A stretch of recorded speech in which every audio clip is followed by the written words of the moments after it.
উদ্বাস্তু জীবন যন্ত্রণা নিয়ে ঋত্বিক ঘটক ছবি করেছেন, কিন্তু কেন উদ্বাস্তু হতে হলো এ নিয়ে কেউ কোনো কথা বলেননি।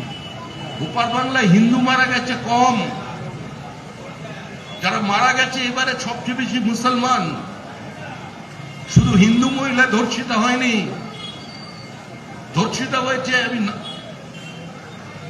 নাম বলতে গিয়ে আটকে গেলাম, ধর্ষিতা হয়েছেন বাংলাদেশের বিভিন্ন নেত্রীরা, প্রতিষ্ঠিত জনপ্রতিনিধিরা। ধর্ষিতা শুধু নয়, গণধর্ষিতা হয়ে গেছেন তারা। আজকে এই পরিস্থিতি যাতে এদিকে না চলে আসে, কারণ আস্তে আস্তে এগোচ্ছে, একটা দল তৈরি হচ্ছে আবার মুর্শিদাবাদ মালদার দিকে, তারা তাদের অধিকারের কথা বলবে। সেই দল যিনি তৈরি করছেন তিনি বলছেন যে এখানে আমরা 70% হিন্দু, 30%, যখন চাইব তখন ভাগীরথীতে কেটে ভাসিয়ে দেব। এই শক্তি আজকে একটা রাজনৈতিক দল তৈরি করছে।